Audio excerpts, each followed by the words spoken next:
I'm Daisy Oliveira for thedaisycolumn.com, and tonight we're at Steinway Pianos in Coral Gables for the exciting relaunch of Concierto. It's a 2-hour show on classical South Florida radio, which features the classical music of Hispanic composers. A cocktail reception celebrated Concierto and led up to performances by young artists. Concierto will now air in its new earlier time slot at 8 p.m. on Sunday nights. I'm here with Nestor Rodriguez, president of Classical South Florida Radio. Tell me about the relaunch of Concierto.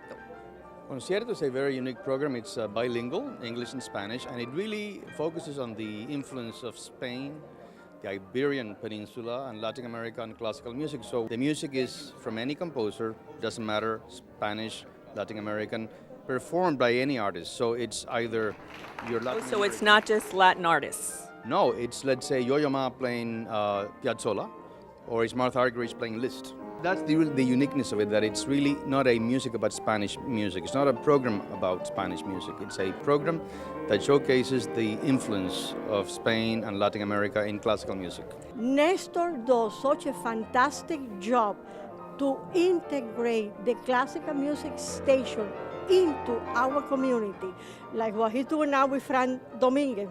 Making the program at 8 o'clock is such a much better timing. Frank Dominguez is the host of Concierto, which comes to us from WDAV Public Radio in Charlotte, North Carolina. Frank grew up in New York in a family passionate about classical music. What does it mean for you, being of Cuban parents, Cuban descent, that you're able to get all this amazing music out? Well, you know, it's been sort of like rediscovering my roots. You know, I worked in classical radio for about 15 years and never did a project like this. And then in response to the growth of the Latino population in Charlotte, we decided to create this show, and the response has been great. And now we're carried on 30 radio stations around the country and in great markets like Miami. So it's been a wonderful thing for me. I think that the popular culture puts so much emphasis on our dance music and our popular music that it's easy to overlook the art music that Latinos have been doing for a long time. It's been part of Hispanic culture, and there are so many artists who've performed classical music, whether it's by Spanish and Latin American composers or other European composers. There's a great tradition of Latino artists in classical music.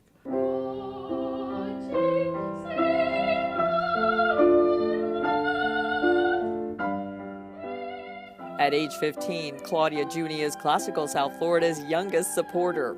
This past year, she's raised hundreds of dollars and continues to donate monthly.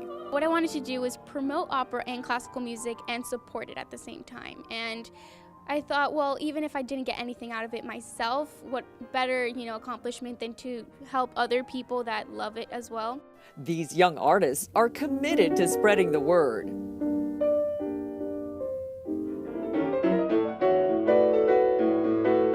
Classical music is something which I feel that more people should listen to, and what better way for classical music to be known to more audiences than classical radio. I think it's important because it's such an amazing art, and it's been around for so long and so many generations.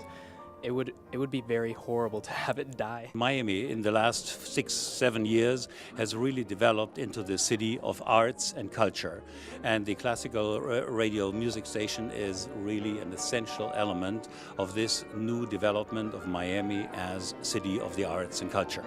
I don't think that it's important just because it's classical music. It's great music, and that's what it is. It doesn't matter whether it's popular music or classical music. It's as long as it's great music, everybody has to be exposed to it. I view classical music, South Florida, as being an enormous change agent. They can educate their population into the wealth of the arts that are available. And to me, the future of performing arts in South Florida are people at concerts. That radio station can be probably the biggest driving force in getting folks to participate in the arts. Reporting on society and the arts in Miami, I'm Daisy Oliveira for thedaisycolumn.com.